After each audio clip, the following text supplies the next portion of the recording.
Peraí, tem alguém na linha. Alô, quem é? Alô?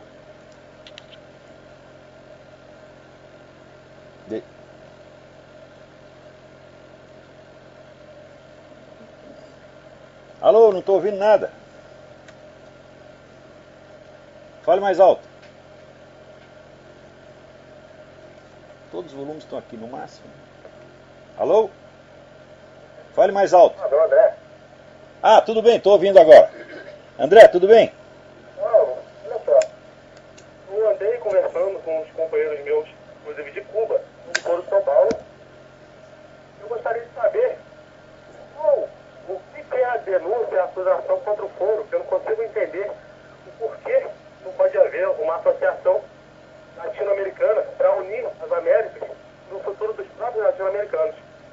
Ah, pode, perfeitamente, pode, perfeitamente. Já vi que você é um puxa-saco deles, mas em todo caso vou te responder. Pode perfeitamente, não há problema algum. O único problema é o seguinte, quando você ajunta partidos legais com organizações criminosas, como por exemplo as Farc, que são o maior fornecedor de cocaína no Brasil, você está fazendo com que a política e a ilegalidade sejam a mesma coisa. Segundo, quando você emite manifestos em defesa dessas organizações criminosas, você está dando respaldo à atividade delas. Você leia as reportagens que saíram anos atrás, a confissão do Fernandinho Beiramar, de que ele anualmente trocava, né, armas do Líbano por cocaína das Farc para distribuir no Brasil. Você acha que está certo um ministro, um deputado, entrar em conversações e associações com esta gente para obter vantagens mútuas? Este é o primeiro ponto. Segundo ponto, há 23 anos, o Foro de São Paulo não só realiza assembleias anuais, mas grupos de trabalho que se reúnem 2 ou 3 ou 4, tá certo? Por mês em vários lugares do país. Então transporta essas pessoas, hospeda em hotéis, faz publicações, etc, etc. E ninguém sabe de onde veio o dinheiro para fazer isso, porra. Há 23 anos. Você imagina o tamanho dessa despesa? Quem pagou isso? Foi as Farc? Se for as Farc, é dinheiro do narcotráfico. Se for o governo brasileiro, foi o governo desviado, porque você não tem uma ordem de serviço, uma nota fiscal, não tem contabilidade nenhuma. Então, terceiro, vamos lá, peraí, terceiro.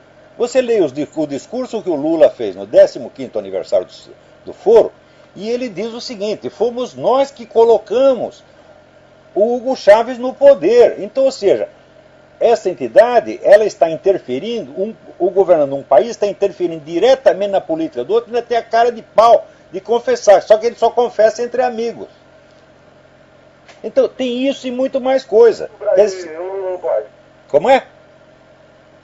Por que os Estados Unidos podem e o não pode? Primeiro... Peraí.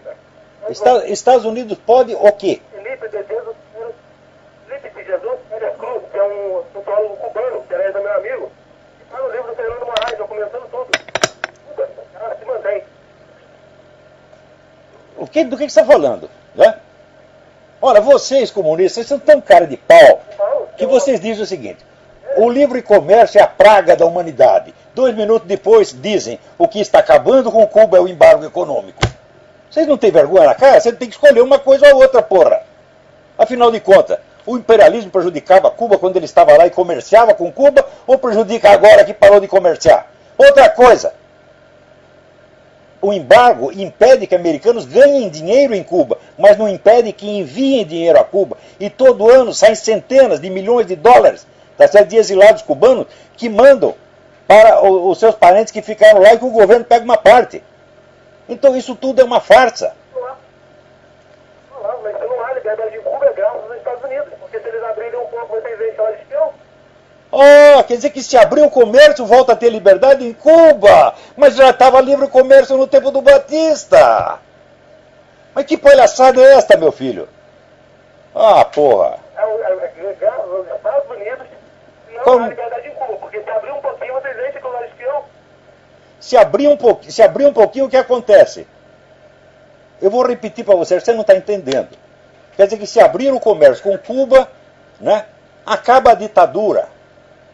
Mas não tinha livre comércio antes, porra? Acaba a repressão. Não é repressão, porque é o que o Paulo não fala. Escuta, um momento. Cuba tem comércio com todos os países do mundo, só não tem com os Estados Unidos. Você não leu o livro? Não, eu não li esse livro de fato, mas eu sei alguma coisa a respeito disso. O sociólogo não sabe nada. Está mentindo. Dizer que o embargo econômico é que causa a ditadura em Cuba. Ora, primeiro, o embargo econômico foi posterior à ditadura, né? Ele veio por causa da ditadura e não a ditadura por causa do embargo. Segundo, o livre comércio existia antes da Revolução e da tomada do poder pelos comunistas. Então você não pode reclamar e dizer que é a falta de livre comércio que cria a nossa ditadura, por quê? Vocês fizeram a Revolução e a ditadura contra o livre comércio, porra! Não, o Batista colocou uma ditadura sangrenta lá, tá tudo documentado. Sangrenta, compara o morticínio no tempo do Batista com o que veio depois, porra! Meu Deus do céu! Não, documentado. Está documentado, sim. Está documentado que o governo Fidel Castro é responsável pela morte de pelo menos 100 mil pessoas. Leia o livro do historiador americano, da coleção grande, contando tudo o que o Batista fazia lá e como Fidel fez a revolução. Aquele livro que você... o livro do John, tá vendo o que eu tô falando aqui? John o quê? E a referência. Aquele livro que você... aquele outro... Escuta, meu filho, mas essa coisa está documentada em centenas de livros. Está documentado em centenas de livros. Por que você acha que a quinta parte da população cubana fugiu de lá? Eram todos ladrões e capitalistas?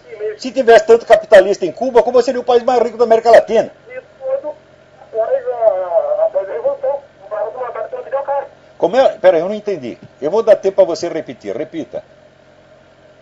O processo de alfabetização com os cubanos veio através do programa do Fidel Castro. Mentira, mentira, mentira. Cuba já quase não tinha analfabeto no tempo do Batista. Isto é mentira. Isto é mentira. Cuba era a quarta economia da América Latina. Hoje é a 24ª. Cuba praticamente não tinha analfabetos. Tá certo? Cuba tinha relações culturais com o mundo inteiro. Tá certo? E Cuba era um lugar onde as pessoas queriam ir para Cuba, não fugir de Cuba. Você não quer ver? Não, para escravizar. Os caras iam lá para escravizar. E hoje, meu filho, onde você vai e praticamente todas as mulheres cubanas se oferecem a você por um maço de cigarro, por um sanduíche. Ora, meu Deus do céu, o cara vem dizer que não tem prostituição. Não, não tem prostituição profissional, por quê? Todas as mulheres são prostitutas extraoficialmente. Tá certo? Quer dizer, é uma miséria absolutamente indescritível. É uma coisa abjeta. Como é? O Fernando Moraes, no livro dele, ele falou que... Olha, eu conheço o Fernando Moraes desde antes de você nascer. O Fernando Moraes é um sujeito muito simpático, mas é um embrulhão formidável. Formidável, tá entendendo? E é um cara que sempre teve interesse nisso, ganhou muito dinheiro com Cuba, ganhou muito dinheiro com o comunismo, vive disso.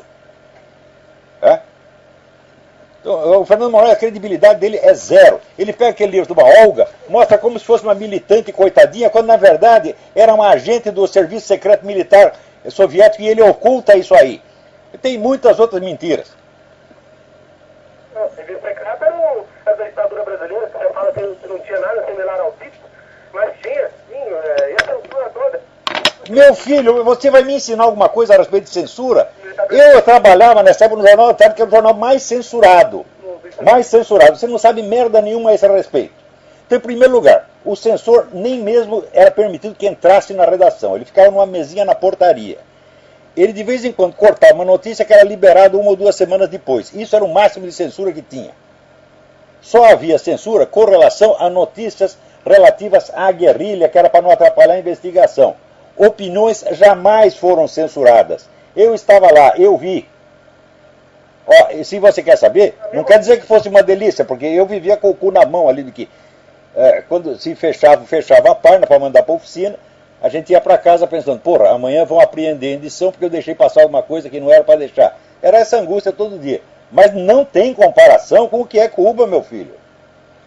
Havia jornais livres, você pega a imprensa, chamada imprensa nanica, você tinha mais de 30 jornais de esquerda, semanários circulando livremente, durante anos. E aí, Johannes Sanches, ela fala o que quiser em Cuba e está andando para lá e para cá. Como é? É falta de liberdade.